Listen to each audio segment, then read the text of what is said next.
தலைப்பு: யோசேப்பு நம்முடைய முன்மாதிரி. பாகம் 5. பிற்சேர்க்கை எனும் தலைப்பின் கீழ் உள்ள 23வது பாடம். யோசேப்பும் அவரது சகோதரர்களும். சகோதரர் ராபர்ட் எஸ். ஷெக்லிமியன். இன்று நாம் யோசேப்பினுடைய கதையை பார்க்க போகிறோம். இச்சம்பவங்கள் ஆதியாகமம் புஸ்தகத்தின் 37, 39, 50 ஆகிய அதிகாரங்களில் காணப்படுகின்றது. உண்மை சம்பவ பதிவை நாம் வாசித்தோமே ஆனால் நீண்ட நேரம் எடுத்துக்கொள்ளும். ஆகையால் நாம் சம்பவங்களை சுருக்கமாக தொகுத்து கூறிவிட்டு பிற்பாடு அதிலிருந்து கற்க வேண்டிய படிப்பினைகளை நாம் பார்க்கலாம். ஆபிரகாமின் பேரனும் இஸ்ரவேல் என்று மறுபெயரிடப்பட்டவருமான யாக்கோப்பு தனது மனைவியாகிய ராகேலை விசேஷமாய் நேசித்தார். அவளுடைய முதற் பிறப்பு யோசேப்பு ஆவார். ராகேல் மற்றொரு குமாரனாகிய பென்யமீனை பெற்றெடுக்கையில் மரித்து போனாள். ராகேலினுடைய மரணத்து நிமித்தம் யாக்கோப்பு மிகவும் துக்கப்பட்டார்.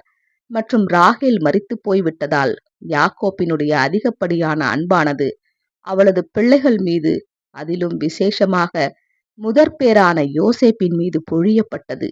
யாக்கோப்பிற்கு யோசேப்பை தவிர இன்னும் 11 குமாரர்கள் இருந்தார்கள்.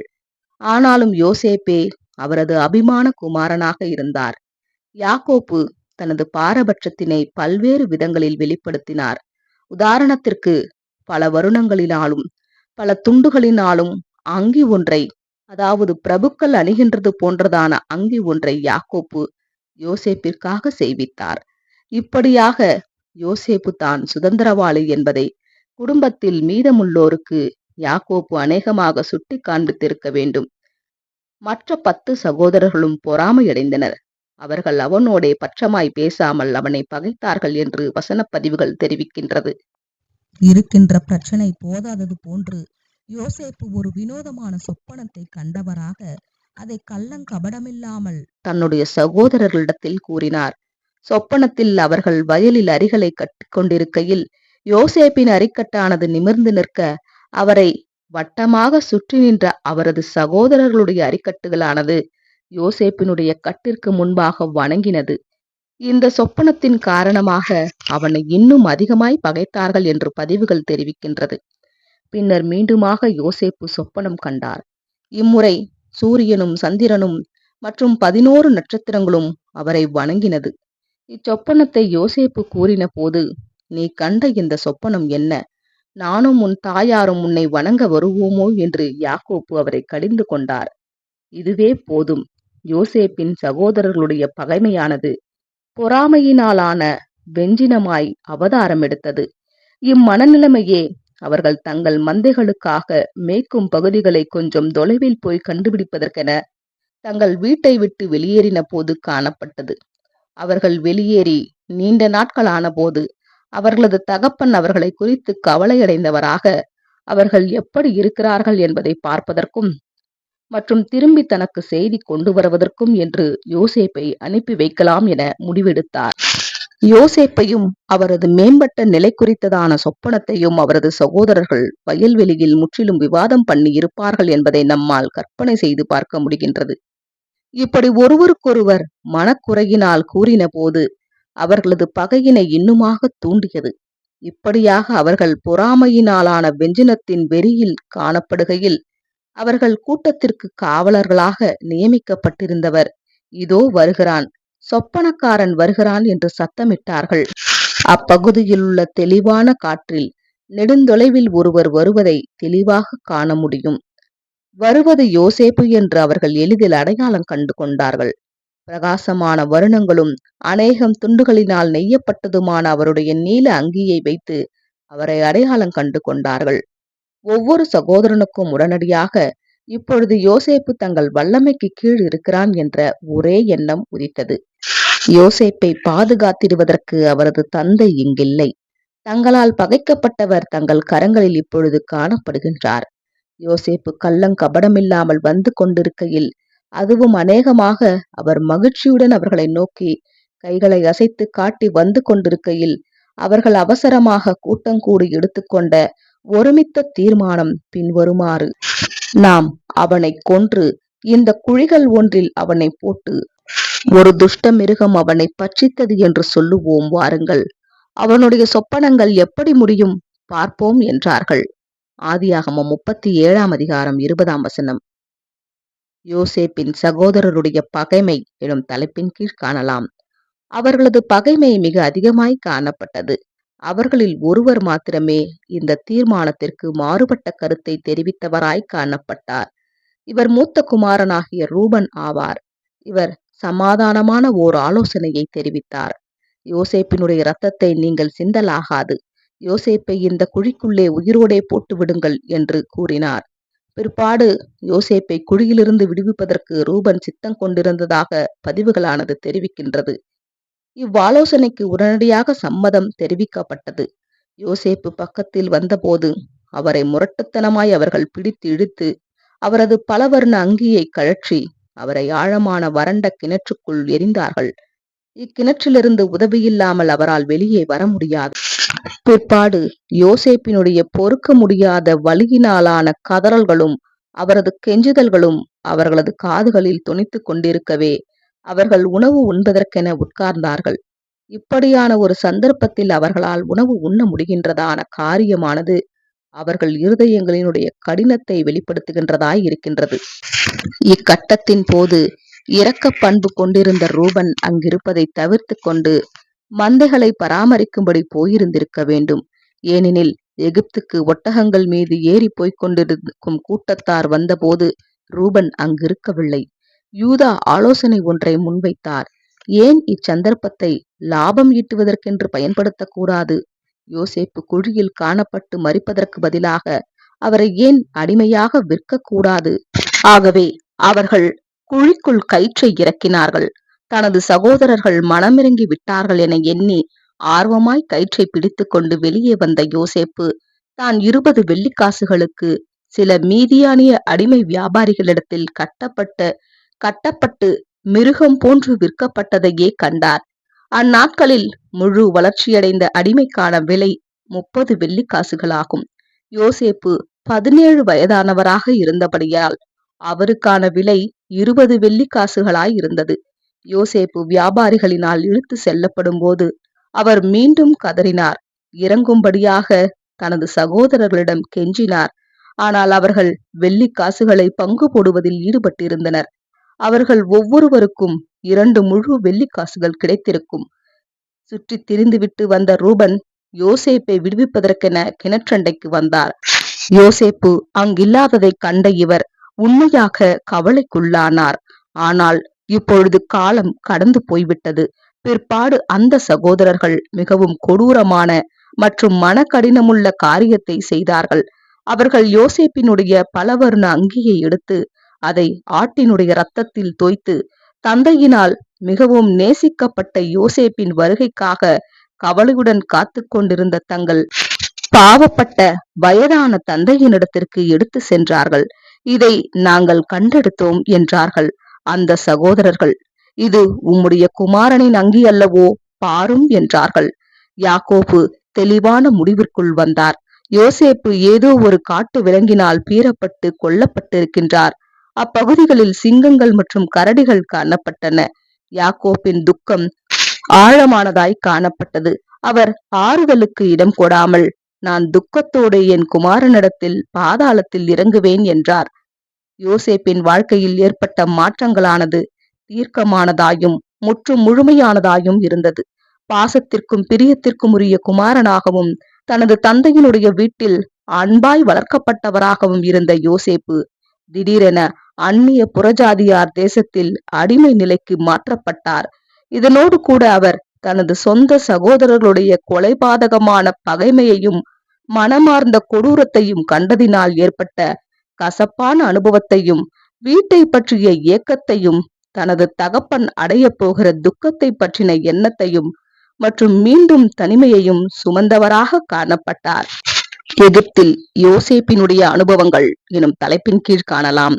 எகிப்தை அடைந்த போது யோசேப்பு அக்காலகட்டத்தினுடைய வழக்கத்தின்படி திறந்த வெளிச்சந்தையில் விற்பனைக்காக பார்வைக்கு கொண்டு நிறுத்தப்பட்டார். அடிமைகளை வாங்குபவர்கள் என்பவர்கள் உயர் ஸ்தானத்தில் இருப்பவர்களாகவும் உயர்குடியை சார்ந்தவர்களாகவும் ராஜாவினுடைய அதிபதிகளாகவும் ஐஸ்வர்யமான வணிகர்களாகவும் அதிகமான நிலங்களுக்கு உரிமையாளர்களாகவும் காணப்படும் மனுஷர்களாக காணப்பட்டனர். அடிமைகளுக்கு அதிக விலை கொடுக்க வேண்டியிருந்தது.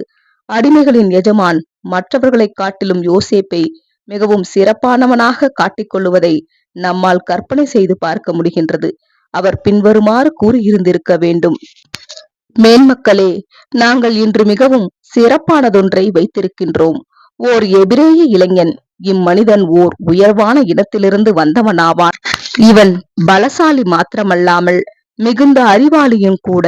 இவனது பெரிய நெற்றியை பாருங்கள். இவனை விலைக்கு வாங்குகிறவருக்கு இவன் தலை சிறந்த மற்றும் நம்பத்தக்க வேலைக்காரனாவான். மேன்மக்களே, ஏலத்திற்கு என்ன விலை கூறுகின்றீர்கள்? இப்படியாகத்தான் யோசேப்பை பார்வோனுடைய பிரதானியும் தலையாரிகளுக்கு அதிபதியுமாகிய போத்திபார் விலைக்கு வாங்கினார். யோசேப்பு தனது தகப்பனிடமிருந்து அநேகம் சிறந்த பண்புகளை சுதந்திரித்துக் கொண்டவராக காணப்பட்டார். ஆபிரகாமின் தேவனிடத்தினாலான பலமான விசுவாசமுள்ள சூழ்நிலையில் யோசேப்பு வளர்க்கப்பட்டவர் ஆவார். குழந்தை பருவம் முதல் அவர் உயர் கொள்கைகளை மனதில் பதிய வைக்க பெற்றவராவார். அவர் நேர்மையுள்ள, மனசாட்சிக்கு கட்டுப்பட்ட மற்றும் உண்மையுள்ள வாலிபனாவார். இன்று போல் அன்றும் முற்றும் முழுமையுமான உண்மைத்தன்மை என்பது அபூர்வமானதாகவே காணப்பட்டது. இந்த உண்மைத்தன்மையை யோசேப்பிடம் உடனடியாக அடையாளம் கண்டு கொண்ட அவரது எஜமான் அவருக்கு அதிகமான பொறுப்புகளை கொடுத்தார். யோசேப்பு செய்கிற யாவையும் கர்த்தர் வாய்க்க பண்ணுகிறார் என்பதாக பதிவு செய்யப்பட்டுள்ளது. இதையும் கூட அவரது எஜமான் கவனித்தார்.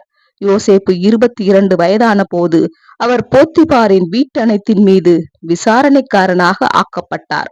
போத்திபாருடைய முழு நம்பிக்கையையும் விசுவாசத்தையும் யோசேப்பு பெற்றுக்கொண்டார். போத்திபார் தனக்கு உண்டானதையெல்லாம் யோசேப்பின் கையிலே ஒப்பு கொடுத்தார் என்று நாம் வாசிக்கிறோம். யோசேப்பு இந்த பொறுப்பில் கிட்டத்தட்ட 5 வருடங்களாக காணப்பட்டார். பிற்பாடு பெரும் துன்பம் அவர் மேல் வந்தது. யோசேப்பு திட்டமிடாமலேயே போத்திபாருடைய மனைவியினால் விரும்பப்பட்டவரானார். யோசேப்பு கொள்கைகளுக்கு உறுதியாயிருந்த காரியமானது அவளை சினமூட்டியது. அவள் அவர் மேல் பொய்யாய் குற்றம் சாட்டினாள் மற்றும் அவர் சிறையில் போடப்பட்டார் மற்றும் அவர் மிக வெறுக்கத்தக்க குற்றம் புரிந்தவராக காண்பிக்கப்பட்டார். அதாவது அவர் தனது எஜமானும் உபகாரியுமானவருக்கு நம்பிக்கை துரோகம் புரிந்தவராக காண்பிக்கப்பட்டார். இம்மாதிரியான ஒரு சந்தர்ப்பத்தை ஷேக்ஸ்பியர் பின்வருமாறு விளக்குகின்றார்: அதாவது, நரகத்தை விட பெண்ணிற்கு ஏற்படும் வெறுப்பின் நிமித்தமான சீற்றமே பெரிது. யோசேப்பின் எஜமான் அவனை பிடித்து ராஜாவின் கட்டளையால் காவலில் வைக்கப்பட்டவர்கள் இருக்கும் சிறைச்சாலையிலே அவனை ஒப்புவித்தான். அந்த சிறைச்சாலையில் அவன் இருந்தான் என்பதாக நாம் வாசிக்கிறோம். ஆதியாகமம் 39ஆம் அதிகாரம் 20ஆம் வசனம். யோசேப்பிற்கு எதிரான தனது மனைவியின் குற்றச்சாட்டினை போத்திபார் தனது இருதயத்தில் உண்மையில் நம்பவில்லை என்று நான் ஆசிரியர் எண்ணுகிறேன். ஒருவேளை நம்பி இருந்திருப்பாரானால் அவர் நிச்சயமாக யோசேப்பை கொன்று போட்டிருப்பார். போத்திபார் ராஜாவின் பிரதானியாகவும் தலையாரிகளுக்கு அதிபதியாகவும் காணப்பட்டவர் ஆவார். யோசேப்பு வெறும் அடிமைதான். ஒருவேளை யோசேப்பை கொன்று போட்டாலும் யாரும் போத்திபாரை கேள்வி கேட்கப் போவதில்லை. ஆனால் கொன்று போடுவதற்கு பதிலாக யோசேப்பை போத்திபார் சிறையில் அடைத்தார். சிறைச்சாலை தலைவன் யோசேப்பிடம் நிர்வாக திறமை காணப்பட்டபடியால் அவரை பெற்றுக்கொண்டதில் மகிழ்ச்சி கொண்டவராக யோசேப்பின் தாளந்துகளை வேலையில் பயன்படுத்தினார். யோசேப்பு கைதியாக இருந்த போதிலும் அவர் கொஞ்சம் காலத்திற்குள்ளாகவே சிறைச்சாலையின் காரியங்கள் மீதான முழு பொறுப்பையும் பெற்றுக்கொண்டவரானார். மீண்டுமாக கர்த்தர் யோசேப்போடே இருந்தபடியால் அவர் எதை செய்தாரோ அதை கர்த்தர் வாய்க்க பண்ணினார் என்பதை நாம் வாசிக்கின்றோம். அது ராஜாவினுடைய சிறைச்சாலையாக இருந்தபடியால் அங்கிருந்த கைதிகள் அனைவரும் குற்றவாளிகளாக இருக்கவில்லை. சில சமயம் அங்கு காணப்பட்ட கைதிகள் அரசியல் கைதிகளாக அல்லது ராஜாவினுடைய கோபத்திற்கு தற்காலிகமாக ஆளானவர்களாக மாத்திரம் காணப்பட்டனர். ஒரு நாள் பார்வோன் தனது பிரதானிகளில் 2 பேர் மேல் கோபம் அடைந்தார். இவர்களில் ஒருவர் பானபாத்திரக்காரனின் தலைவனாகவும் மற்றொருவன் சுயம்பாகிகளின் தலைவனாகவும் காணப்பட்டனர். பானபாத்திரக்காரனின் தலைவன் என்பவன் பார்வோனின் வீட்டாரிலேயே உயர்ந்த பிரதானி ஆவார். அதாவது ராஜஸ் காரியதர்சி, செயலாளர் போன்றவர் ஆவார். சுயம்பாகிகளின் தலைவன் என்பவர் சமையல் சார்ந்த விஷயங்களிலுடைய நிர்வாகியாகவும், ராஜ குடும்பம் மற்றும் சமையலறை மற்றும் உணவுகள் சார்ந்த விஷயத்தினாலான பொதுவான விசாரணைக்காரனாகவும் காணப்பட்டான். இவர்கள் இருவரும் யோசேப்போடு அதே சிறையில் அடைக்கப்பட்டனர் மற்றும் இவர்களை கவனிக்கும் பொறுப்பு யோசேப்பினுடையதாயிருந்தது. ஆகையால் இவர்களோடு யோசேப்பு நன்கு பழகி பார்வோனின் அரசவை, அரண்மனையின் முறைமைகள் மற்றும் பழக்க வழக்கங்கள் அநேகவற்றை கற்றுக்கொண்டார். இந்த தகவல்களானது பிற்பாடு அவருக்கு உதவப் போவதாக இருந்தது. யோசேப்பு சொப்பனங்களுக்கான அர்த்தத்தை விவரிக்கின்றார் எனும் தலைப்பின் கீழ் காணலாம். ஒரு நாள் காலையன்று யோசேப்பு அந்த 2 கைதிகளும் துக்கமாய் இருப்பதை கவனித்தவராக, உங்கள் முகங்கள் இன்று துக்கமாயிருக்கிறது என்ன என்று கனிவோடு விசாரித்தார். யோசேப்பினுடைய சொந்த அனுபவங்களானது அவர்களை மற்றவர்கள் பால் மன உருக்கம் கொண்டிருக்க செய்தது. அவரால் மற்ற கைதிகளுடைய துக்கங்களையும் அவமானங்களையும் உணர்ந்து கொள்ள முடிந்தது. ஏனெனில் அவரும் இவ்வனுபவங்களுக்குள்ளாக கடந்து சென்றிருந்தவராக காணப்பட்டார். அன்று காலையில் அவர்கள் துக்கமாயிருந்ததை யோசேப்பு கவனித்து அவர்கள் பால் உண்மையில் அக்கறை கொண்டிருந்தார். பானபாத்திரக்காரரின் தலைவனும் சுயம்பாகிகளுக்கு தலைவனுமாகிய இருவரும் முந்தின இரவில் சொப்பனம் கண்டார்கள் என்றும், அச்சொப்பனங்களின் அர்த்தம் என்னவாக இருக்கும் என்ற எண்ணத்தினால் தாங்கள் கவலையும் துக்கமும் கொண்டுள்ளார்கள் என்றும் யோசேப்பிடம் கூறினார்கள். தன் மூலமாக தேவன் அவர்களுக்கு அர்த்தத்தை வெளிப்படுத்தலாம் என்று கூறி தன்னிடம் சொப்பனங்களை கூறுமாறு அவர்களிடம் யோசேப்பு கூறினார். பானபாத்திரக்காரன் முதலாவதாக தனது சொப்பனத்தை கூறினான் மற்றும் அர்த்தத்தை தெரிவிக்கத்தக்கதாக தேவன் யோசேப்பினுடைய மனதை வெளிச்சமூட்டினார். பானபாத்திரக்காரன் பார்வோனால் மன்னிக்கப்பட போகின்றார் என்றும், இன்னும் 3 நாட்களுக்குள்ளாக அவர் மறுபடியும் அவரது நிலையிலேயே நிறுத்தப்பட போகிறார் என்றும் யோசேப்பு அர்த்தம் கொடுத்தார். பின்னர் யோசேப்பு பானபாத்திரக்காரனிடம் பரிதாபகரமான மன்றாட்டை ஏறெடுத்தார். இது யோசேப்பு தன்னுடைய விடுதலைக்காக எவ்வளவு ஏக்கம் கொண்டிருந்தார் என்பதை காட்டுகின்றதாய் இருக்கின்றது. யோசேப்பு பின்வருமாறு கூறினார்: நீ வாழ்வடைந்திருக்கும் போது என்னை நினைத்து என்மேல் தயவு வைத்து என் காரியத்தை பார்வோனுக்கு அறிவித்து இந்த இடத்திலிருந்து என்னை விடுதலையாக்க வேண்டும். நான் எபிரேயருடைய தேசத்திலிருந்து களவாய் கொண்டு வரப்பட்டேன். என்னை இந்த காவல் கிடங்கில் வைக்கும்படி நான் இவ்விடத்தில் ஒன்றும் செய்யவில்லை. ஆதியாகமம் 40ஆம் அதிகாரம் 14-15 வசனங்கள். அடுத்து சுயம்பாகி தனது சொப்பனத்தை கூறினான். மீண்டுமாக தேவன் அர்த்தத்தை பற்றி யோசேப்பின் மனதிற்கு தெளிவுபடுத்தினார். அர்த்தத்தை தெரிவிப்பதற்கு யோசேப்பிற்கு வேதனையாக இருந்தது. இன்னும் 3 நாட்களுக்குள்ளாக சுயம்பாகி தூக்கிலிடப்படுவார் என்று யோசேப்பு அவரிடம் தெரிவித்தார். 3 நாட்களுக்குள்ளாகவே 2 காரியங்களும் சொன்ன பிரகாரமாகவே நடந்தது. பானபாத்திரக்காரன் மீண்டுமாக தனது நிலையில் நிறுத்தப்பட்டார் மற்றும் அவர் மீண்டுமாக பானபாத்திரத்தை பார்வோனின் கரங்களில் கொடுக்கும் பணியை தொடர்ந்தவரானார். ஆனால் பானபாத்திரக்காரன் யோசேப்பையும் அவனது வேதனை கலந்த மன்றாட்டையும் மறந்து போனார். இதற்கு பின்னர் யோசேப்பு 2 வருடங்கள் சிறையில் காணப்பட்டார். இப்பொழுது அவருக்கு 30 வயதாக இருந்தது. பிற்பாடு ஒரே இரவில் பார்வோன் 2 சொப்பனங்களை கண்டார். இவைகள் சாதாரணமான சொப்பனங்கள் அல்ல. அச்சொப்பனங்கள் மிகவும் கவனத்தை ஈர்க்கின்றதாகவும் உணர்வுகளில் ஆழ பதிந்தவைகளாகவும் காணப்பட்டபடியால் அவைகளுக்கு விசேஷித்த அர்த்தம் இருக்குமென பார்வோன் அறிந்து கொண்டார். முதலாம் சொப்பனத்தில் பார்வோன் 7 புஷ்டியுள்ள பசுக்கள் நதியிலிருந்து ஏறி வந்து நின்றதாக கண்டார். கொஞ்சம் நேரம் கழித்து அவலட்சணமும் கேவலமுமான வேறே 7 பசுக்களும் நதியிலிருந்து ஏறி வந்து நிற்கிறதை கண்டார். இவைகளை பார்க்கிலும் அவலட்சணமான பசுக்களை அவர் வேறு எங்குமே கண்டதில்லை. கேவலமான பசுக்கள் புஷ்டியான பசுக்களை பட்சித்து போட்டது மற்றும் பட்சித்து போட்ட பிற்பாடும் அந்த கேவலமான பசுக்கள் புஷ்டியடையவில்லை என்பதாக கண்டார். 2ஆம் சொப்பனத்தில் பார்வோன் செழுமையான 7 கதிர்கள் ஒரே தாளிலிருந்து ஓங்கி வளர்ந்ததை கண்டார். இன்னுமாக சாவியானதும் தீந்ததுமானதும் பிரயோஜனமற்றதுமான 7 கதிர்கள் முளைத்ததையும் கண்டார். இதை அவர் பார்த்து கொண்டிருக்கையில் சாவியான கதிர்கள் அந்த செழுமையான 7 கதிர்களையும் விழுங்கி போட்டது. விழுங்கின பிற்பாடும் சாவியான கதிர்கள் செழுமையாய் காணப்படவில்லை. பார்வோன் சொப்பனத்தின் அர்த்தத்தை தனக்கு விளக்கும்படி தனது சாஸ்திரிகளையும் மந்திரவாதிகளையும் அழைத்தார். ஆனால் அவர்கள் எவராலும் அவருக்கு சொப்பனத்தினுடைய அர்த்தத்தை கூற முடியாமல் இருந்த காரியமானது அவருக்கு பெருத்த ஏமாற்றமாய் இருந்தது.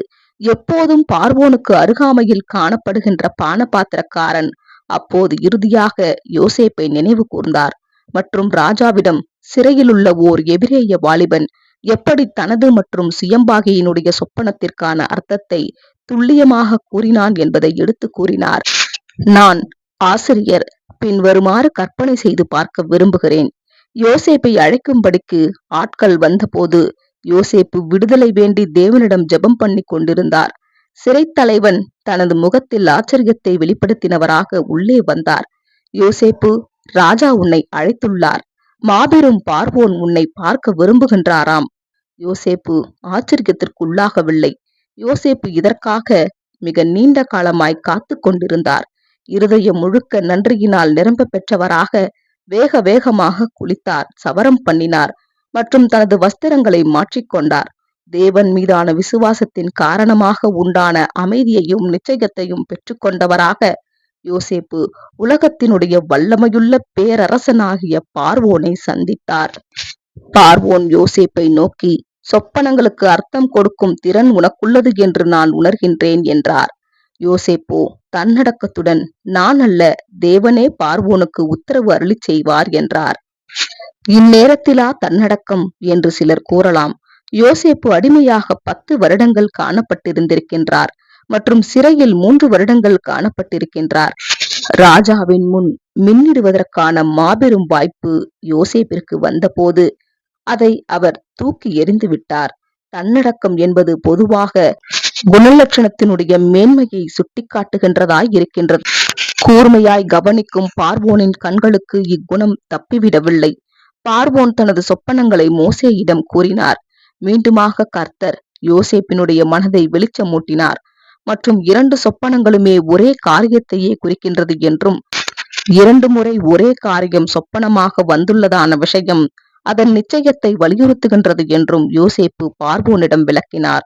7 வருடங்கள் எகிப்து தேசத்தில் பரிபூரணமான விளைவு காணப்படும் என்றும் பிற்பாடு 7 வருடங்கள் பஞ்சம் காணப்பட்டு பரிபூரணமான விளைவு காணப்பட்ட வருடங்களினுடைய திரளான விளைவுகளை முற்றிலுமாய் தீர்த்து போடும் என்றும் யோசேப்பு விளக்கம் கொடுத்தார். பரிபூரணமான விளைவு உள்ள 7 வருடங்களின் திரளான விளைவு அனைத்தையும் வாங்கிடுவதற்கும் மற்றும் அதனை 7 வருட பஞ்ச காலத்திற்கான தேவைக்கு பயன்படுத்துவதற்கென சேகரித்து வைப்பதற்கும் ராஜா நம்பிக்கைக்கு பாத்திரமான ஒரு பிரதிநிதியை நியமிக்கும்படியான ஆலோசனை ஒன்றை யோசேப்பு அருளினார்.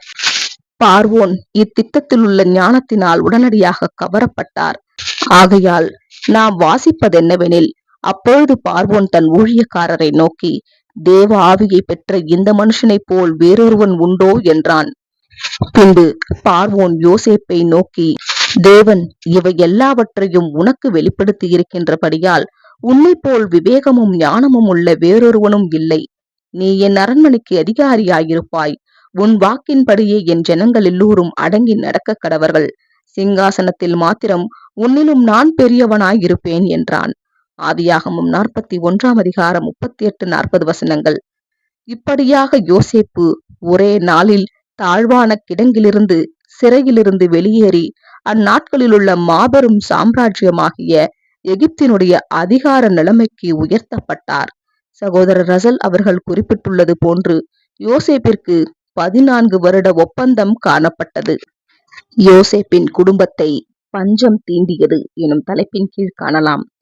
பஞ்சம் பரவலாக காணப்பட்டது மற்றும் உலகத்தில் இக்குறிப்பிட்ட பகுதியில் பஞ்சம் கடுமையாகவே காணப்பட்டது. இது கானானையும் எகிப்தையும் கூட உள்ளடக்கினதாகவே இருந்தது. தேசம் நிலம் வறண்டது மற்றும் விதைப்பதற்கு விதைகள் கூட இல்லாமல் போகும் அளவிற்கு விளைச்சல் இல்லாமல் இருந்தது. எகிப்தில் உணவு பற்றாக்குறை இல்லை என்ற செய்தி பரவினது. ஆகையால் தங்கள் குடும்பங்களுக்கு தலைவர்களாக காணப்பட்ட தனது குமாரர்களானவர்கள் எகிப்திற்கு சென்று கோதுமையை வாங்கும்படியாக யாக்கோப்பு கட்டளையிட்டார். ஆனால் இப்பொழுது தனது பிரியமான குமாரனாக காணப்பட்ட பென்யமீனை யாக்கோப்பு மற்றவர்களோடு அனுப்பி வைக்கவில்லை. 10 குமாரர்கள் எகிப்திற்கு வந்து சேர்ந்தார்கள். அவர்கள் எகிப்தியர்கள் அல்லாத அந்நியர்களாய் காணப்பட்டபடியால் அவர்களை எதிர்பார்த்து கொண்டிருந்த யோசேப்பிடம் அவர்கள் அனுப்பப்பட்டார்கள். தன்னிடத்தில் அவர்கள் உணவுக்காக வருவார்கள் என்று அவர் அறிந்திருந்தார். இது கூட இதற்கு முன்னதாக அவர்களை தொடர்பு கொள்ளுவதற்கு அவர் முயற்சிக்காததற்கான காரணமாயிருக்கலாம். அவர்கள் யோசேப்பிடம் கொண்டு வரப்பட்ட போது அவரை அவர்கள் அடையாளம் கண்டு கொள்ளாமல் அவரது 10 சகோதரர்களும் அவர் முன் வணங்கினார்கள். அவர்களை பொறுத்தமட்டில் அவர் எகிப்தின் அதிபதியாய் தோற்றமளித்தார். அவர் முன் அவர்கள் வணங்கின போது அவர் கதிர்க்கட்டுகள் மற்றும் நட்சத்திரங்கள் பற்றியதான தனது சொப்பனத்தை நினைவு கூர்ந்தார். சேனையை கொண்டு வந்து தானியங்களை திருடி செல்லத்தக்கதாக எகிப்தில் எவ்வளவு தானியங்கள் காணப்படுகின்றதென பார்த்து பார்த்து செல்லுவதற்கு வந்த வேவுக்காரர்களாக அவர்கள் காணப்படுகின்றார்களா என்று யோசேப்பு தூபாசி வழியாய் அவர்களிடத்தில் கேட்டார். அவர்கள் தங்கள் நிலைமையை குறித்து உண்மையாய் விவரித்தார்கள். மற்றும் சில கேள்விகளுக்கு பதிலளித்த போது தங்கள் தந்தை குறித்தும் தங்கள் இளைய சகோதரனாகிய பென்யமீனை குறித்தும் குறிப்பிட்டார்கள். 20 வருடங்கள் தாண்டி போன நிலையிலும் தனது தந்தையையும் தனது சகோதரனாகிய பென்யமீனும் உயிரோடும் நலமாயும் இருக்கிறார்கள் என்பதை அறிந்தபோது யோசேப்பினுடைய இருதயம் மகிழ்ச்சியில் துள்ளி இருக்க வேண்டும். ஆனால் யோசேப்பு தன்னை யார் என்று அடையாளம் காட்டிக் கொள்ளவில்லை. அவர் தன்னை கடுமையானவராகவே காண்பித்துக் கொண்டார் மற்றும் இறுதியில் அவர்களுக்கு தானியத்தை விற்பதற்கு சம்மதித்தார். ஆனால் பிற்பாடு மேலும் தானியங்கள் வாங்க வேண்டுமெனில் அவர்கள் தங்கள் இளைய சகோதரனாகிய பென்யமீனை தங்களோடு அழைத்து கொண்டு வருவதன் மூலமாக தங்கள் உண்மைத்தன்மையை நிரூபித்தாக வேண்டும் என்று அவர்களிடம் யோசேப்பு கூறினார். அதுவரையிலும் சகோதரர்களில் ஒருவனாகிய சிமியோன் பிணை கைதியாக சிறையில் வைக்கப்படுவார் என்று யோசேப்பு தெரிவித்தார். இக்கட்டத்தில் 10 சகோதரர்களில் ஒவ்வொருவருடைய மனதிலும் ஒரு கருத்து ஒரே நேரத்தில் எழுந்திருக்கும்.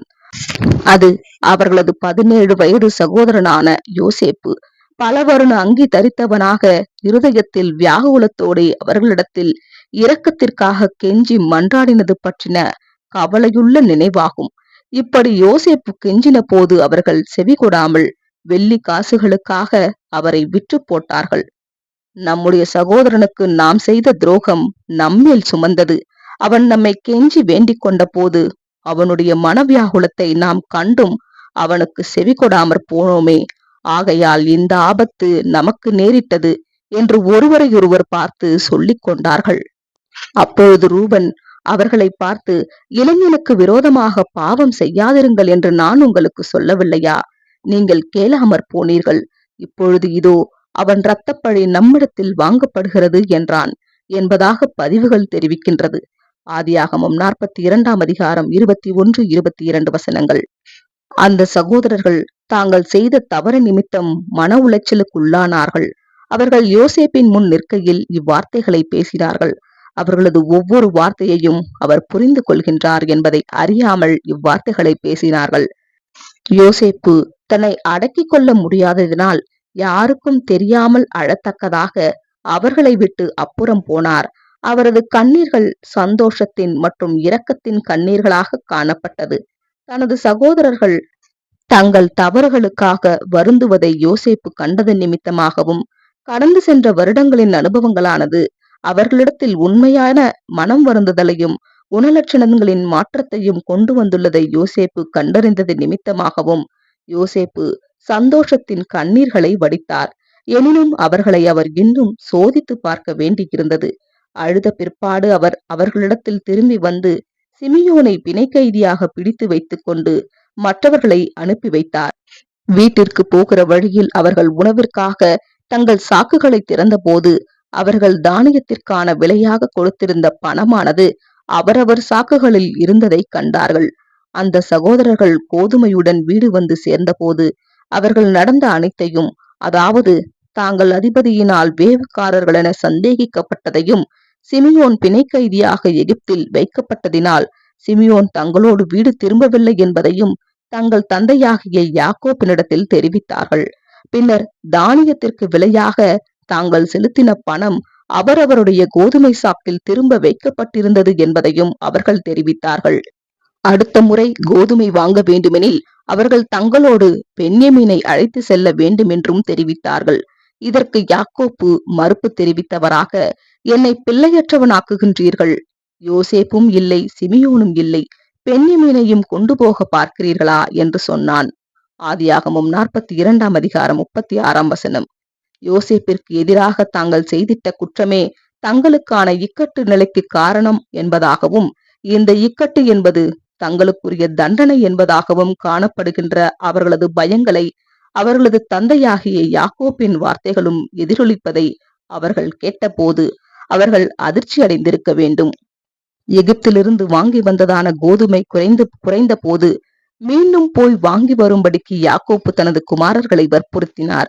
ஆனால் பென்யமீன் தங்களோடு வராதது வரையிலும் தாங்கள் போவதில்லை என்று அவர்கள் உறுதியுடன் மறுத்துவிட்டனர். யாக்கோப்பும் பலமாய் மறுப்பு தெரிவித்தார். பின்னர் யூதா பேசி பென்யமீனுக்கு உத்தரவாதியானார். இதே யூதாதான் பல வருடங்களுக்கு முன்னதாக யோசேப்பை அடிமையாக விற்று போடுவதற்கான கருத்தை முன்வைத்தவர் என்பதை நாம் நினைவில் கொள்ளுவோமாக. இப்பொழுது இவர் பென்யமீனுடைய பாதுகாப்பிற்காக தன்னுடைய சொந்த ஜீவனையே பணயம் வைத்திட்டார். எத்துணை மாற்றம் இவரது இருதயத்தில் ஏற்பட்டிருக்கின்றது.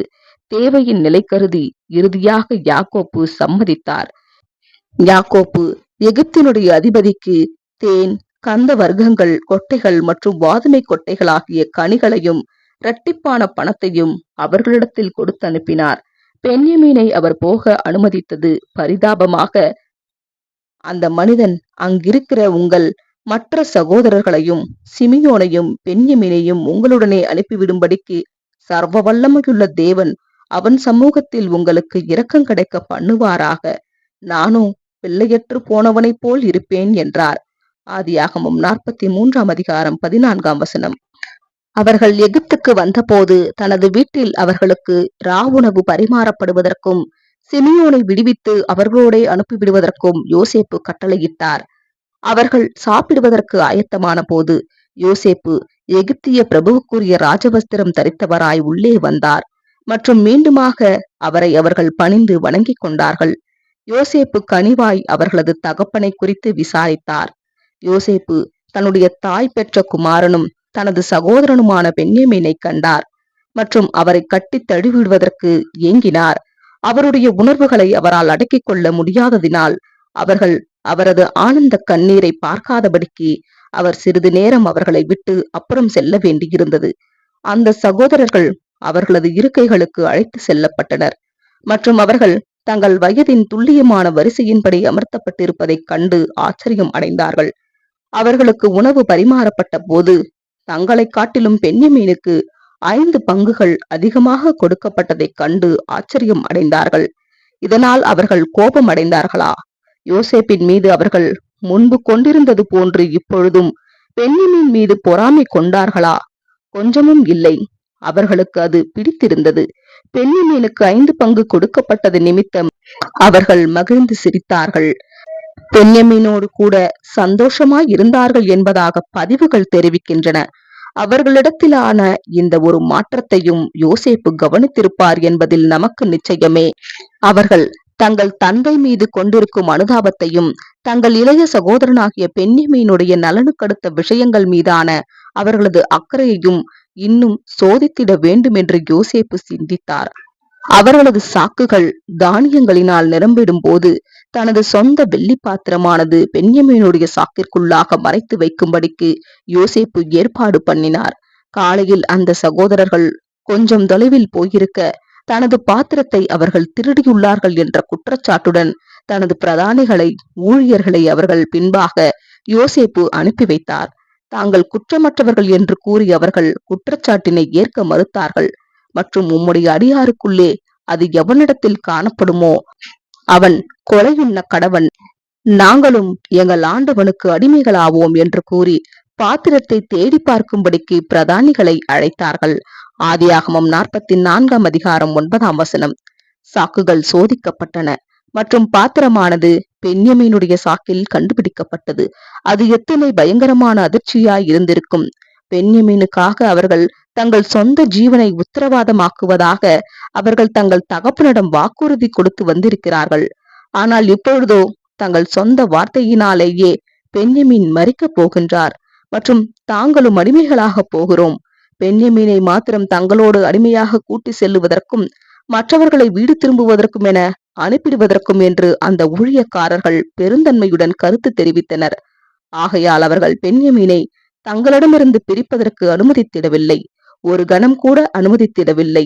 அவர்கள் அனைவரும் துக்கத்தினால் அதிர்ச்சியுடன் பென்யமீனோடு எகிப்திற்கு திரும்பி சென்றார்கள். இவர்கள் நீண்ட காலத்திற்கு முன்னதாக யோசேப்பு அடிமையாக தனியே செல்லுவதற்கு எளிதில் அனுமதித்திட்ட அதே மனிதர்கள்தானா? இவர்கள் ஒரு வயதான மனிதனுடைய இருதயத்தை நொறுக்கிட்டதான யோசேப்பினுடைய அங்கியை ரத்தத்தில் தோய்த்திட்ட அதே மனிதர்கள்தானா? அவர்கள் அரண்மனைக்கு திரும்பி வந்தபோது யோசேப்பு அவர்கள் மேல் குற்றம் சாட்ட அவர்கள் யோசேப்பிற்கு முன்பாக தரையிலே விழுந்தார்கள். வார்த்தைகள் பேசுவது பயனற்றதாயிருந்தது. அவர்களால் என்ன பேச முடியும்? சாட்சியம் இருக்க அவர்களால் எப்படி தங்களை காத்து கொள்ளுவதற்கு வாதாட முடியும்? எந்த நம்பிக்கையும் இல்லை. தாங்கள் பிரச்சனையில் அகப்பட்டிருப்பதை அவர்கள் அறிந்திருந்தார்கள். அவர்கள் சார்பில் யூதா பேசுபவரானார். அதற்கு யூதா, என் ஆண்டவனாகிய உம்மிடத்தில் நாங்கள் என்ன சொல்லுவோம்? என்னத்தை பேசுவோம்? எதினாலே எங்கள் நீதியை விளங்க பண்ணுவோம்?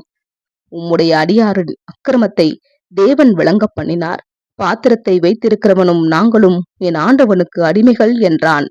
ஆதியாகமம் 44:16 இப்படியாக யூதா தன்னையும் தனது சகோதரர்களையும் பென்யமீனையும் யோசேப்பினிடத்தில் அடிமையாக ஒப்பு கொடுத்தார். பாத்திரத்தை எடுத்தவர் மாத்திரமே தனது அடிமையாக காணப்பட வேண்டும் என்று கூறி அனைவரையும் அடிமையாக ஏற்றுக்கொள்ளுவதற்கு யோசேப்பு மறுத்துவிட்டார். யோசேப்போ, நீங்களோ சமாதானத்தோடே உங்கள் தகப்பனிடத்திற்கு போங்கள் என்றார்.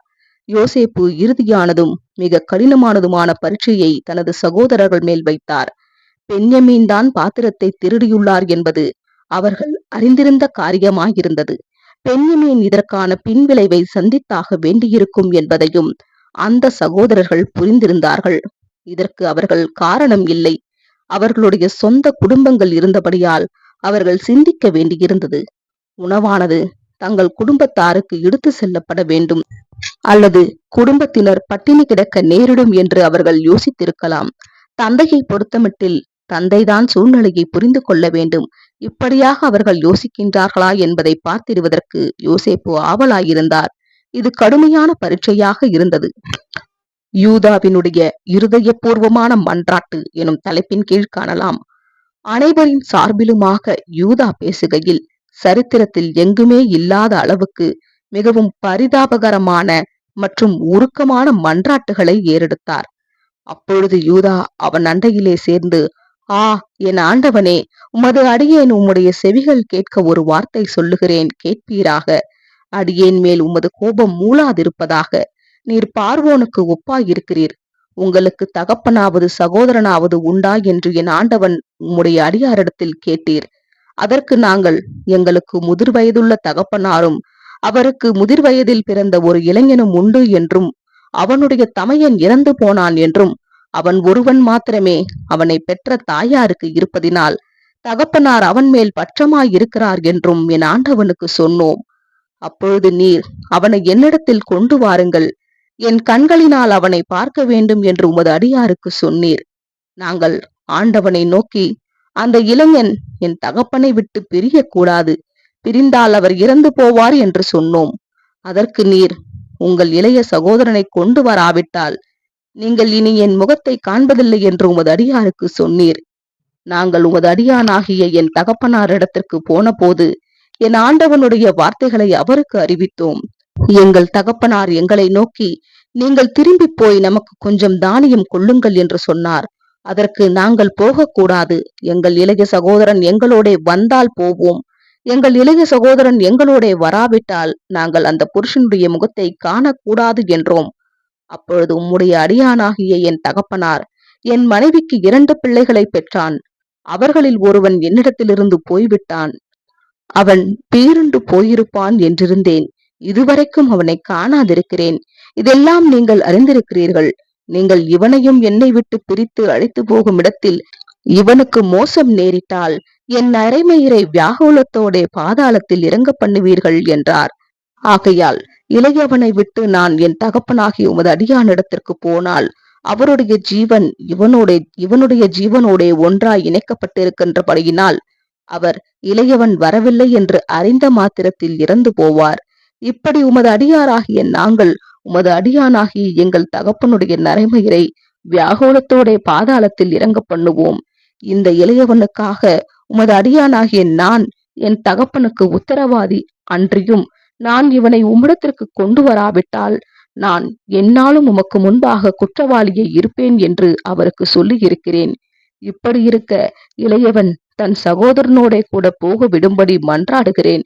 உம்முடைய அடியானாகிய நான் இளையவனுக்கு பதிலாக இங்கே என் ஆண்டவனுக்கு அடிமையாயிருக்கிறேன். இளையவனை விட்டு எப்படி என் தகப்பனிடத்திற்கு போவேன்? போனால் என் தகப்பனுக்கு நேரிடும் தீங்கை நான் எப்படி காண்பேன் என்றான். ஆதியாகமம் 44 அதிகாரம் 18 முதல் 34 வசனங்கள். யூதா பேசிக் கொண்டிருக்கையில் யோசேப்பின் மனதில் காணப்பட்ட சந்தேகங்கள் கரைந்து போயின. அவர்கள் உண்மையில் முழுமையாய் மாறியுள்ளனர். தங்கள் இளைய சகோதரனுக்காக தங்கள் சொந்த ஜீவியங்களை தியாகம் பண்ணிடுவதற்கும் தங்கள் தகப்பனுடைய இருதயத்திற்கு துக்கம் கொடுக்காமல் இருப்பதற்கும் அவர்கள் இப்பொழுது விருப்பமுள்ளவர்களாக காணப்படுகின்றனர். தன்னை வெளிப்படுத்திடுவதற்கான வேலை யோசேப்பிற்கு வந்தது. மற்றவர்களாகிய எகிப்தியர்கள் அனைவரையும் அறையை விட்டு வெளியேற்றி கண்ணீர்கள் முகத்தில் வடிய யோசேப்பு தன்னுடைய சகோதரர்களிடத்தில் வெளிப்படுத்தினார். நீங்கள் எகிப்திற்கு போகிறவர்களிடத்தில் விற்று போட்ட உங்கள் சகோதரனாகிய யோசேப்பு நான் தான் என்று யோசேப்பு எபிரேய மொழியில் பேசினார். அவரது சகோதரர்களுக்கு ஏற்பட்ட வியப்பை, திகைப்பை உங்களால் கற்பனை செய்து பார்க்க முடிகின்றதா? பல வருடங்களுக்கு முன்னதாக தாங்கள் யோசேப்பிற்கு செய்தவைகளின் நிமித்தமாக குற்ற உணர்வினுடைய வலியினை அடைந்தார்கள். அவர்கள் அமைதி இழந்தவர்களானார்கள். இதை உடனடியாக கவனித்த யோசேப்பு கிருபையாய் இரக்கமாய் அவர்களது இருதயத்தை அமைதிப்படுத்தினார் மற்றும் கிருபைக்கான இரக்கத்திற்கான சிறந்த மாதிரியானார். அவர் கூறினதாவது, என்னை இவ்விடத்தில் வரும்படி விற்று போட்டதினால் நீங்கள் சஞ்சலப்பட வேண்டாம். அது உங்களுக்கு விசனமாய் இருக்கவும் வேண்டாம். ஜீவரட்சணை செய்யும்படிக்கு தேவன் என்னை உங்களுக்கு முன்னே அனுப்பினார். பூமியிலே உங்கள் வம்சம் ஒழியாமல் இருக்க உங்களை ஆதரிக்கிறதற்காகவும் பெரிய ரட்சிப்பினால் உங்களை உயிரோடே காப்பதற்காகவும் தேவன் என்னை உங்களுக்கு முன்னே அனுப்பினார். ஆதியாகமம் 45 அதிகாரம் 5-7 வசனங்கள். யோசேப்பு எத்தனை பெருந்தன்மையான இருதயத்தை பெற்றிருந்தார்! தேவனுக்கொத்த எத்தனை மன்னிப்பை பெற்றிருந்தார்! அடிமையாக காலம் கழித்த வருடங்களை மறந்துவிட்டார். கிடங்கில், அதாவது சிறையில் காணப்பட்ட வருடங்களையும் தகப்பனுடைய வீட்டை பற்றின இயக்கத்தினால் தனிமை துயரத்தில் கழித்திட்ட பகல்களையும் இரவுகளையும் யோசேப்பு மறந்துவிட்டார். இப்பொழுது எல்லாம் சரியாகிவிட்டது. பென்யமீனை அவர் முதலாவதாக கட்டிப்பிடித்தார். பென்யமீன் அவரால் மிகவும் அன்பு கூறப்பட்ட இளைய சகோதரன் ஆவார். பின்னர் தனது அனைத்து சகோதரர்களையும் யோசேப்பு கட்டிப்பிடித்து அவர்களை முத்தம் செய்தார். அவர்கள் அனைவரும் ஆனந்த கண்ணீர்களை வடித்தார்கள். யோசேப்பு உடனடியாக தனது தகப்பனையும் தனது சகோதரர்களின் குடும்பங்களையும் அழைத்து அவர்களை கோசேன் தேசத்தில் சுகமாய் குடியேற்றினார். நீண்ட காலத்திற்கு பின்பாக யோசேப்பு தன்னுடைய தந்தையுடன் இணையும் சம்பவத்தின் உருக்கத்தை நம்மால் நன்கு கற்பனை செய்து பார்க்க முடிகின்றது. இதுதான் யோசேப்பின் கதை. அருமையானதும் மனதை உருக செய்கிறதுமான ஒரு கதையாகும். இக்கதையானது மனித உணர்வுகளினால் நிரம்பி இருப்பதினால் இதனை வாசிக்கையில் நமது கண்களில் இருந்து கண்ணீர்கள் வடிகிறது. இது தீர்க்க தரிசனமான அர்த்தங்கள் அநேகவற்றை உள்ளடக்கியதாகவும் இருக்கிறது. இவைகள் என்ன உணர்த்துகின்றன என்பதை உங்களால் உணர முடிகின்றதா? இது தேவன் தம்முடைய திட்டங்களை நுணுக்கமாக திட்டமிட்டுள்ளார் என்றும் பின்னர் அத்திட்டத்தின் பாகங்களை சித்தரிக்கத்தக்கதாக யோசேப்பினுடைய ஒவ்வொரு அனுபவங்களையும் மேற்பார்வையிட்டு மற்றும் நன்மைக்கேதுவாய் மாற்றி போட்டுள்ளார் என்றும் உணர்த்துகின்றதாய் இருக்கின்றது. எப்படி தேவன் அனைத்து சூழ்நிலைகளையும் கட்டுப்பாட்டில் வைத்திருக்கின்றார் என்பதையும் தம்மால் கையாளப்படுகிறவர்களின் அனுபவங்களை அவர் எப்படி முழுமையாய் திட்டமிடுகின்றார் மற்றும் அடக்கி ஆளுகின்றார் என்பதையும் உணர்கையில் சிலிர்க்கின்றது. யோசேப்பு இயேசுவுக்கு நிழலானார் எனும் தலைப்பின் கீழ் காணலாம். யோசேப்பின் வாழ்க்கையில் தேவன் ஏற்படுத்தியுள்ள தீர்க்க தரிசனமான மற்றும் அடையாளமான காட்சிகள் சிலவற்றை பார்க்கலாம். யோசேப்பு இயேசுவுக்கு நிழலாவார். யோசேப்பு யாக்கோப்புக்கு பிரியமான குமாரனாகவும் எப்போதும் அவரோடு கூட துணைவராகவும் காணப்பட்டது போன்று இயேசுவும் தேவனுடைய பிரியமுள்ள குமாரன் ஆவார். இயேசு தேவனுடைய செல்லப்பிள்ளையாகவும் நித்தமும் தேவனுக்கு மனமகிழ்ச்சியாகவும் காணப்பட்டார் என்று கூறப்பட்டுள்ளது. நீதிமொழிகள் 8 அதிகாரம் 30 தோத்தானிலுள்ள அவரது சகோதரர்களிடத்தில் யாக்கோப்பு யோசேப்பை அனுப்பி வைத்தது போன்று பரமபிதாவும் தமது பிரியமான குமாரனை இஸ்ரவேல் தேசத்தாரிடத்திற்கு அனுப்பி வைத்தார். இயேசு தம்மை குறித்து காணாமற் போன ஆடுகளாகிய இஸ்ரவேல் வீட்டாரிடத்திற்கு அனுப்பப்பட்டேனே அன்றி மற்றபடி அல்லவென்றார். மத்தேயு 15 அதிகாரம் 24 யோசேப்பின் சகோதரர்கள் அவரை முகாந்திரமில்லாமல் பகைத்தது போன்று இயேசுவும் தம்மை குறித்து முகாந்திரமில்லாமல் என்னை பகைத்தார்கள் என்று குறிப்பிட்டுள்ளார். யோவான் 15 அதிகாரம் 25 தன் சகோதரர்கள் பால் யோசேப்பு செய்து வந்த வேலையானது ஏற்றுக்கொள்ளப்படாதது போன்று இயேசுவும் தமக்கு சொந்தமானவர்களிடத்தில் வந்தபோது அவருக்கு சொந்தமானவர்கள் அவரை ஏற்றுக்கொள்ளவில்லை. இன்னுமாக அவர் அசட்டை பண்ணப்பட்டவரும் மனுஷரால் புறக்கணிக்கப்பட்டவரும் ஆவார். ஏசாயா 53 அதிகாரம் 3 யோசேப்பின் சகோதரர்கள் அவர் மீது மிகவும் பொறாமை கொண்டிருந்தது போன்று இயேசுவும் பொறாமையின் காரணமாக மரணத்திற்கு ஒப்பு கொடுக்கப்பட்டார் என்று நாம் மத்தேயு 27 அதிகாரம் 18 மற்றும் மார்க் 15 அதிகாரம் 10 வாசிக்கின்றோம். நாம் அவனை கொன்று போடுவோம் வாருங்கள் என்று யோசேப்பின் சகோதரர்கள் யோசேப்பை குறித்து கூறினார்கள். இம்மாதிரியாகவே யூதர்களும் இயேசுவை கொல்ல திட்டமிட்டு இவரை சிலுவையில் அறையும், இவரை சிலுவையில் அறையும் என்று கத்தினார்கள். யோசேப்பு அவரது சகோதரர்களால் குழிக்குள் தள்ளப்பட்ட போது அவர் வெளித்தோற்றமாக கொல்லப்பட்டது போன்று இயேசுவும் உண்மையிலேயே யூதர்களால் கொன்று போடப்பட்டார். யூதாவினுடைய ஆலோசனையின் பேரில் யோசேப்பு அடிமையாக விற்கப்பட்டது போல இயேசுவும் யூதாசினால் அடிமைக்குரிய விலையாகிய 30 வெள்ளிக்காசுகளுக்காக விற்கப்பட்டார். உண்மையுள்ளவராகிய யோசேப்பு 3 வருடங்கள் சிறையில் கழித்தார். உண்மையுள்ளவராகிய நமது கர்த்தர் இயேசுவும் 3 நாட்கள் மரணம் எனும் சிறைச்சாலையில் காணப்பட்டார். பார்வோன் யோசேப்பை சிறைச்சாலையிலிருந்து எகிப்தின் அதிகாரியாகிய தனக்கு அடுத்த நிலைக்கு உயர்த்தினது போன்று இயேசுவும் 3ஆம் நாளில் மரணத்திலிருந்து விடுவிக்கப்பட்டு அண்ட சராசரத்தை ஆளும் யெகோவா தேவனுக்கு அடுத்த நிலையிலுள்ள மகா மகிமைக்கும் மற்றும் வல்லமைக்கும் உயர்த்தப்பட்டார். தமது உயிர்த்தெழுதலுக்கு பிற்பாடு இயேசு தம்மை குறித்து வானத்திலும் பூமியிலும் சகல அதிகாரமும் எனக்கு கொடுக்கப்பட்டிருக்கிறது என்றார். மத்தேயு 28 அதிகாரம் 18 அனைவரும் யோசேப்புக்கு முன்பு வணங்க வேண்டும் என்றும் அவருக்கு கனம் செலுத்த வேண்டும் என்றும் பார்வோன் கட்டளையிட்டது போன்று தேவனும் பிதாவை கனம் பண்ணுகிறது போல எல்லோரும் குமாரனையும் கனம் பண்ண வேண்டும் என்று கட்டளையிட்டார். யோவான் 5 அதிகாரம் 22 யோசேப்பின் விஷயத்தில் துன்பங்களும் விபரீதங்களும் நம்பிக்கை துரோகங்களும் அவமானங்களும் எகிப்தின் அதிகாரிக்குரிய கனம் மற்றும் மகிமைக்கு நேரான வழியினை ஆயத்தப்படுத்தியது. இப்படியாகவே இயேசுவின் விஷயத்திலும் காணப்பட்டது. அவருக்கு வந்திட்டதான சோதனையான அனுபவங்களானது அவரை உண்மையுள்ளவர் என தேவனுக்கு நிரூபித்து காட்டி அவர் உயர்த்தப்படுவதற்கு வழிநடத்தினதாயிருந்தது. அவர் தமக்கு முன் வைத்திருந்த சந்தோஷத்தின் பொருட்டு அவமானத்தை எண்ணாமல் சிலுவையை சகித்து தேவனுடைய சிங்காசனத்தின் வலது பாரிசத்தில் வீற்றிருக்கிறார். எபிரேயர் 12 அதிகாரம் 2 யோசேப்பு பார்வோனுக்காக நிலங்களையும் ஜனங்களையும் விலைக்கு வாங்கி அனைவருக்கும் அப்பம் வழங்கினான். இயேசு மனுக்குலத்தை வாங்கியுள்ளார். 1000 வருட யுகத்தின் போது கிறிஸ்து ஜீவனை விரும்புகிற அனைவருக்கும் ஜீவனை, தம்முடைய புண்ணியத்தை அருளுவார். பார்வோனின் பிரதிநிதியாகிய யோசேப்பின் மூலமே அல்லாமல் மற்றபடி ஜனங்களுக்கு ஜீவன் இல்லாமல் இருந்தது போன்று பரமபிதாவின் பிரதிநிதியாகிய கிறிஸ்துவின் மூலமாயும் கிறிஸ்துவுக்குள்ளாகவும் மாத்திரமே ஒழிய மற்றபடி உலகத்தில் உள்ள எவருக்கும் ஜீவன் இல்லை. முதலில் யோசேப்பை நிராகரித்த அவரது சகோதரர்கள் இறுதியில் அவரை அங்கீகரித்தது போன்று இயேசுவை புறக்கணித்து அவரை சிலுவையில் அறைந்து போட்டதான யூத தேசத்தார் யாக்கோப்பின் இக்கட்டு காலத்தினை உள்ளடக்கின கடும் சோதனை மற்றும் தாழ்மையை உருவாக்கும் பல அனுபவங்களுக்கு பிற்பாடு இறுதியில் இயேசுவை அங்கீகரித்து ஏற்றுக்கொள்ளுவார்கள்.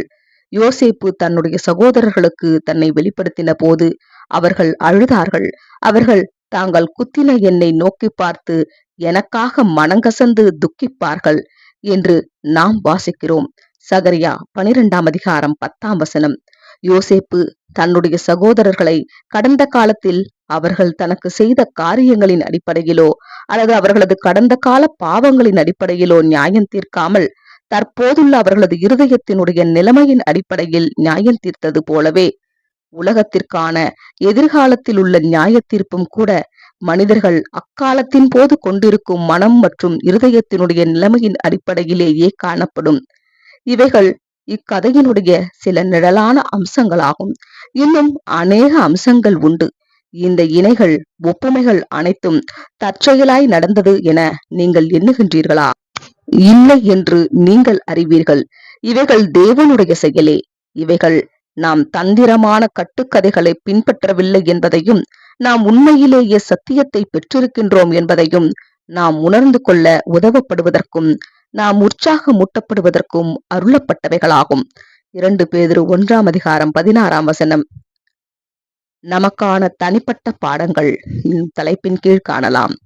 யோசேப்பு மற்றும் அவரது சகோதரர்கள் பற்றின கதையில் உள்ள சில தனிப்பட்ட பாடங்களை நாம் பார்க்கலாம். இக்கதையானது நான் ஆசிரியர் சிறுபிள்ளையாக இருக்கையில் எனது தாயார் அவர்களது அர்மேனியன் வேதாகமத்திலிருந்து எனக்கு வாசிக்கும் கதைகளில் ஒன்றாகும். இக்கதையில் உள்ள உயர்தரமான அனுபவங்களினால் நான் எப்படி கவர்ந்து இழுக்கப்பட்டேன் என்பதை நான் நன்கு நினைவில் வைத்திருக்கின்றேன்.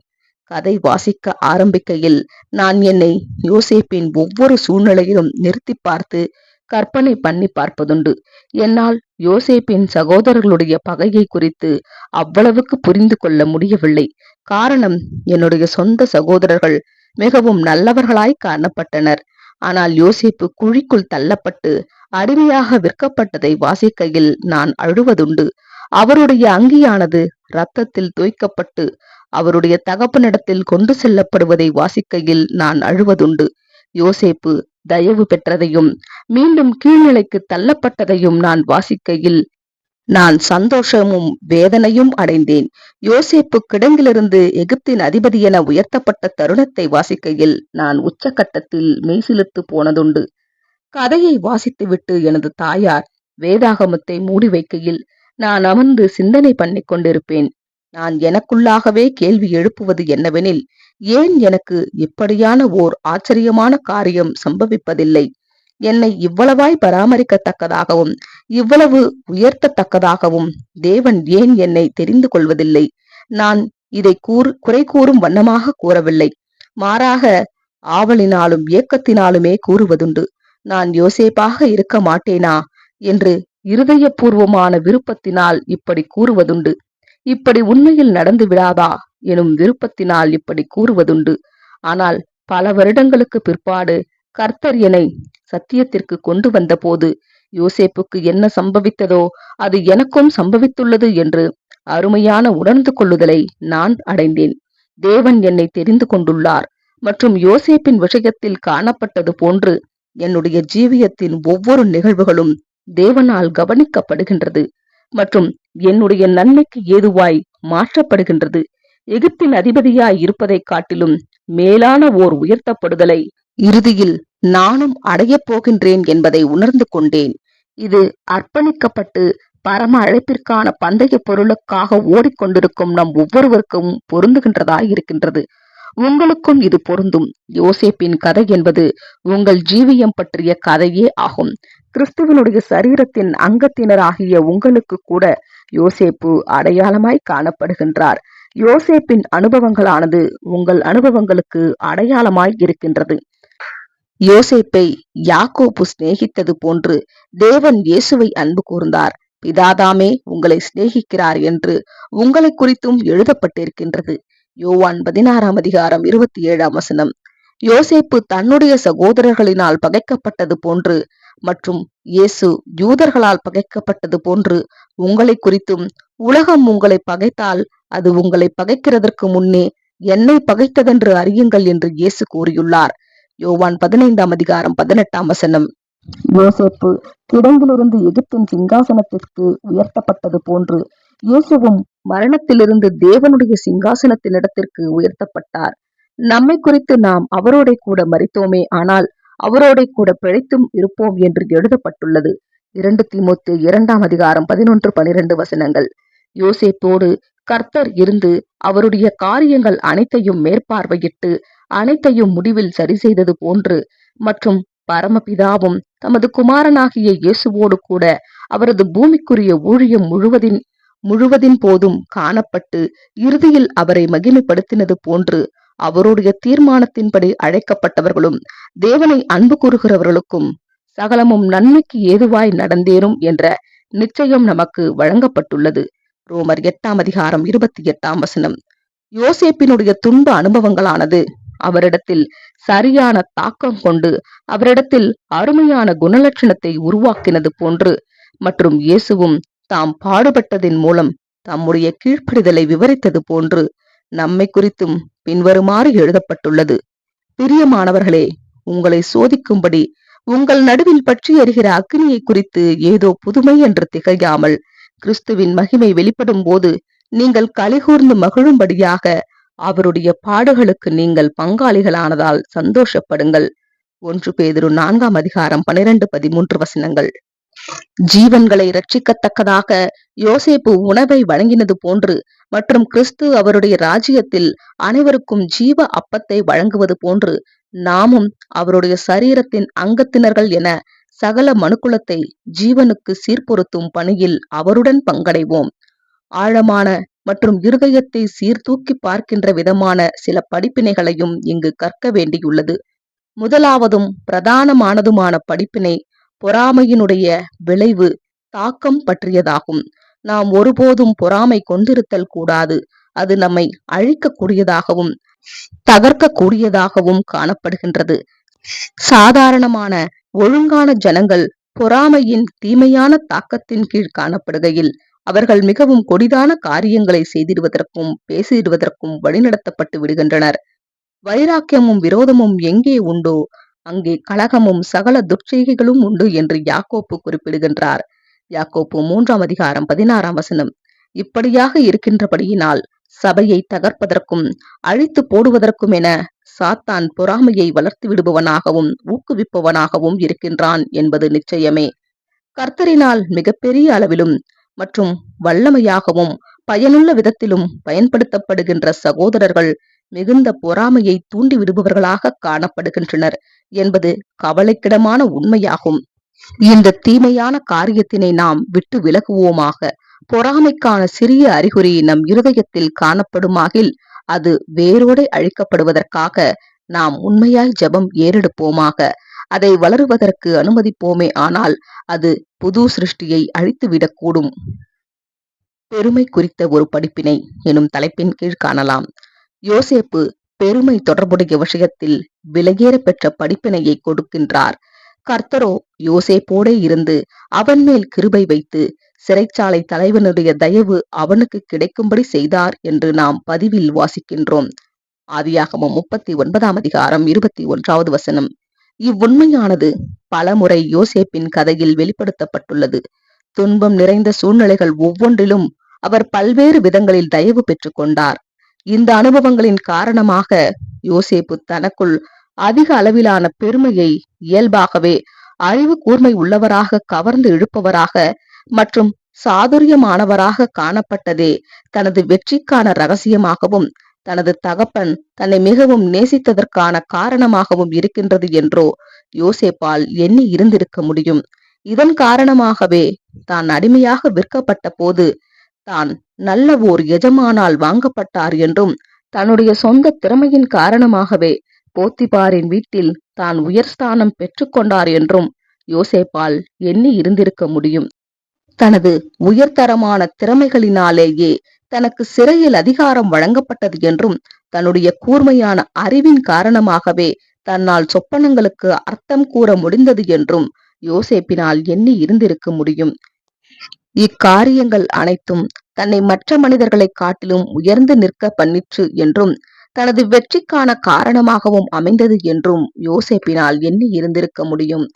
யோசேப்பினால் இப்படியெல்லாம் எண்ணி இருந்திருக்க முடியும். இப்படி எண்ணுவதெல்லாம் மனித இயல்புதான். ஆனால் அவர் தான் நிழலாய் காணப்படுகின்றதான இயேசுவின் மனப்பான்மையினை பிரதிபலித்தவராயிருந்தார். நான் என் சுயமாய் ஒன்றும் செய்கிறதில்லை என்று கூறி இயேசு அனைத்து கனத்தையும் தேவனுக்கு உரியதாக்கினார். யோவான் 5:30. யோசேப்பு இயேசுவை போன்றதான இம்மனப்பான்மையை கொண்டிராவிட்டால் அவர் உயர்த்தப்பட்டிருந்திருக்க மாட்டார். மாறாக விழுந்து போயிருப்பார். அழிவுக்கு முன்னானது அகந்தை, விடுதலுக்கு முன்னானது மனமேட்டிமை என்று நாம் வாசிக்கின்றோம். நீதிமொழிகள் 16:18. ஆகையால் நன்மையான எந்த ஈவும் பூரணமான எந்த வரமும் பரத்திலிருந்து உண்டாகி சோதிகளின் பிதாவினிடத்திலிருந்து இறங்கி வருகிறது என்பதை நினைவில் கொண்டவர்களாக நாம் பெற்றுக்கொண்ட நன்மைகள் அனைத்திற்குமான கனத்தை கர்த்தருக்கே உரித்தாக்குவோம். யாக்கோப்பு 1:17. கிழக்கிலும் மேற்கிலும் வனாந்தர திசையிலும் இருந்து ஜெயம் வராது. தேவனே நியாயாதிபதி. ஒருவனை தாழ்த்தி ஒருவனை உயர்த்துகிறார். 75 சங்கீதம் 6-7. அடுத்து பொறுமையாய் சகித்தல் பற்றின படிப்பினை உள்ளது. சில சமயம் நாம் நம்மால் முடிந்த மட்டும் கர்த்தருக்கும் சகோதர சகோதரிகளுக்கும் ஊழியம் புரிகையில் மற்றும் நம்முடைய காரியங்களில் கர்த்தருடைய ஆசீர்வாதங்களையும் தயவுகளையும் மிகவும் குறிப்பிடத்தக்கதான விதத்தில் பெற்று காணப்படுகையில் திடீரென பிரச்சனை எழும்பி துன்பம் நம்மேல் கடந்து வந்து விடுகிறது. இருளின் அதிகாரங்கள் வெற்றி கொள்ளுவது மேற்கொள்ளுவது போன்று தோன்றலாம். நாம் தெய்வீக வழிநடத்தல்கள் இன்றி காணப்படுவது போன்று தோன்றலாம். கர்த்தர் நம்மை கைவிட்டு விட்டது போன்று தோன்றலாம். இவைகளே யோசேப்பின் அனுபவங்களாகும். என் தேவனே, என் தேவனே, ஏன் என்னை கைவிட்டீர் என்று இயேசு கதறின போது அவரும் இதே போன்றதான அனுபவத்தில் காணப்பட்டார். மத்தேயு 27:46. யாருக்கு வேண்டுமானாலும் இவ்வனுபவங்கள் ஏற்படலாம். இவ்வனுபவங்கள் ஏற்படுகையில் யோசேப்பு காணப்பட்டது போன்று நாமும் அமைதியான மற்றும் உறுதியான விசுவாசத்துடன் இருப்போமாக. காத்திருப்பது மாத்திரமல்லாமல் மாறாக நாளுக்கு நாள் நம்மால் முடிந்ததை செய்து கொண்டும் இருப்போமாக. அதாவது வேலை செய்து கொண்டும் காத்து கொண்டும் இருப்போமாக. தனது வழக்கை பார்வோனிடத்தில் குறிப்பிடும்படி பானபாத்திரக்காரனிடம் கேட்டுக்கொள்வதன் மூலமாக சிறையிலிருந்து விடுதலை அடையும் விஷயத்தில் யோசேப்பு தன்னால் முடிந்தது அனைத்தையும் செய்தார் என்பதை நினைவில் கொள்ளுங்கள். இக்கதையில் உள்ள மிகவும் முதன்மையான, குறிப்பிடத்தக்கதான மற்றும் உள்ளங்கனிந்த படிப்பினை யோசேப்பு இரக்கத்தோடு தனது சகோதரர்களை மன்னித்ததாகும். தனது சகோதரர்களிடத்தில் தன்னை வெளிப்படுத்தின போது அவர்கள் அமைதி இழந்து காணப்பட்டதை கண்ட யோசேப்பு அவர் முதலாவதாகவும் உடனடியாகவும் வெளிப்படுத்தினது அனுதாபமும் இரக்கமும் ஆகும். அவரது மன்னிப்பில் அவர் இரக்கமுள்ளவராயிருந்தார். தன்னை அடிமையாக எகிப்திற்கு விற்று போட்டதன் மூலமாக அவர்கள் தனக்கு நன்மையே செய்திருக்கின்றார்கள் என்று அவர்களை அவர் ஒரு வழியாக நம்ப வைத்து விட்டார். அவரது அன்புடன் கூடிய வார்த்தைகளை கவனியுங்கள். என்னை இவ்விடத்தில் வரும்படி விற்று போட்டதினால் நீங்கள் சஞ்சலப்பட வேண்டாம். அது உங்களுக்கு விசனமாய் இருக்கவும் வேண்டாம். ஜீவரட்சணை செய்யும்படிக்கு தேவன் என்னை உங்களுக்கு முன்னே அனுப்பினார். பூமியிலே உங்கள் வம்சம் ஒழியாமல் இருக்க உங்களை ஆதரிக்கிறதற்காகவும் பெரிய ரட்சிப்பினால் உங்களை உயிரோடே காப்பதற்காகவும் தேவன் என்னை உங்களுக்கு முன்னமே அனுப்பினார்.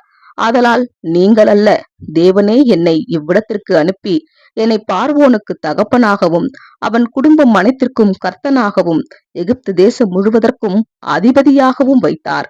ஆதியாகமம் 45 5, 7, 8. யோசேப்பினுடைய இரக்கமான வார்த்தைகள் எனும் தலைப்பின் கீழ் காணலாம். இவைகள் இரக்கம் நிறைந்த வார்த்தைகள் அல்லவா? அவரது சகோதரர்கள் தாங்கள் மாபெரும் பாவம், அதாவது கொலைக்கு சமமான பாவம் செய்த குற்றவாளிகளாக இருக்கின்றனர் என்பதை அறிந்திருந்தார்கள். இதை யோசேப்பும் அறிவார். ஆனால் இவைகளையெல்லாம் மேலான நன்மைக்கு ஏதுவாய் கர்த்தர் மாற்றி போட்டுள்ளார் என்பதையும் யோசேப்பு அறிவார். ஆகையால் தான் இதை மாத்திரம் யோசேப்பு குறிப்பிட்டார். யோசேப்பு பேசிக் கொண்டிருக்கையில் குற்றத்தின் நிமித்தமான திகில் அவர்கள் இருதயத்தை விட்டு போனது மற்றும் 23 வருடங்களிலேயே முதல் முறையாக அவர்களது மனங்கள் யோசேப்பின் விஷயத்தில் சமாதானம் அடைந்தது. நமக்கு எதிராய் பாவம் செய்கிறவர்களிடத்தில் நாமும் யோசேப்பை போன்று இரக்கம் கொள்ளுவோமாக. அன்புடன் கூடிய வார்த்தைகளினால் இரக்கமான கிருபையான பதில் எப்போதும் கொடுப்பதற்கு நாம் கற்றுக்கொள்ளுவோமாக. ஒருவேளை யோசேப்பு இந்த சுவிசேஷ யுகத்தின் பரிசுத்தவானாய் காணப்பட்டு இருந்திருப்பாரானால், பரிசுத்த ஆவியினால் ஜெனிப்பிக்கப்பட்டு இருந்திருப்பாரானால், வேதாகமத்தின் வெளிப்படுத்தல்களையும் எச்சரிப்புகளையும் மற்றும் தேவனுடைய குணம் மற்றும் அவரது நோக்கம் பற்றிய வெளிப்படுத்தும் யுகங்களுக்கு அடுத்த தெய்வீக திட்டம் பற்றின அறிவையும் பெற்றிருந்து பரம அழைப்புக்குரிய பந்தய பொருளுக்காக ஓடிக்கொண்டிருப்பவராக காணப்பட்டிருப்பாரானால் அவரது நடத்தையானது கிறிஸ்தவ வளர்ச்சியினுடைய மிக உயர்ந்த வகையாக கருதப்படுவதற்கு பாத்திரமானதாகும். ஆனால் அவரது குணலட்சணமானது வளர்க்கப்பட்டதான சந்தர்ப்பங்களையும் சூழ்நிலைகளையும் நாம் பார்க்கும்போது, அதாவது புறஜாதி தேசத்தில் தேவன் மற்றும் அவரது திட்டம் பற்றின சிறிய வெளிப்படுத்தல்கள் மாத்திரமே உள்ள சூழ்நிலைகளில் அவரது குணலட்சணம் வளர்க்கப்பட்டுள்ளதை நாம் பார்க்கையில் நாம் வியந்து நிற்கின்றோம். இந்த பாடத்தை படிக்கையில் நாம் நம்மிடமே கேட்க வேண்டியதாவது, எல்லா விதத்திலும் மிகுந்த அனுகூலம் உள்ளவர்களாய் நாம் இருக்கையில் நாம் எப்படிப்பட்டவர்களாய் இருக்க வேண்டும்? யோசேப்பை போன்றதான அதே சூழ்நிலைகள் மற்றும் சந்தர்ப்பங்களின் கீழ் நாம் காணப்படுவோமே, ஆனால் நாம் யோசேப்பை போன்று பெருந்தன்மையுடன் நடந்திருப்போமா? இவைகளெல்லாம் நாம் சிந்தித்து பார்க்கப்பட வேண்டியவைகளாகும். யோசேப்பின் கதையை பார்க்கையில் உங்கள் இருதயம் பிரகாசமடைகின்றதா? இது உங்கள் கதை போன்று உள்ளதா? யோசேப்பின் அனுபவங்களில் உங்களை நீங்கள் அடையாளம் கண்டு கொள்ள முடிகின்றதா? அவருடைய கஷ்டங்களில் அவரோடு கூட உங்களால் அனுதாபமும், அவருடைய வெற்றியில் அவரோட கூட உங்களால் மகிழ்ச்சியும் கொள்ள முடிகின்றதா? யோசேப்பு செய்தவைகள் சரியானது மற்றும் நீதியானது மற்றும் தேவனுக்கும் ஒத்ததாய் இருக்கின்றது என உங்களால் எண்ணிக்கொள்ள முடிகின்றதா? இது உங்களை இன்னும் அதிகமாய் தேவனை அன்பு கூறவும் அவரை ஸ்தோத்தரிக்கவும் செய்கின்றதா? ஆம் என்றால் இது நீங்கள் கர்த்தரால் அன்பு கூறப்படுகின்றவர்களும் அவரால் உயர்த்தப்பட போகின்றவர்களுமான யோசேப்பின் வகுப்பாரில் ஒருவராக காணப்படுகின்றீர்கள் என்பதற்கான சிறந்த நிரூபணமாகும். நமது கர்த்தராகிய இயேசு கிறிஸ்துவுக்கு நிழலாய் காணப்படுகின்றதான யோசேப்பின் மாதிரிக்காக நாம் பரமபிதாவுக்கு நன்றி ஏறெடுக்கின்றோம். நாமும் ஏற்ற காலங்களில் உயர்த்தப்படுவதற்கு பாத்திரவான்களாய் காணப்படத்தக்கதாக இங்கு சித்தரிக்கப்பட்டுள்ள பண்புகளையும் குணங்களையும் தனித்தன்மைகளையும் அடைந்திடுவதற்கு உதவப்படுவோமாக. ஆமேன்.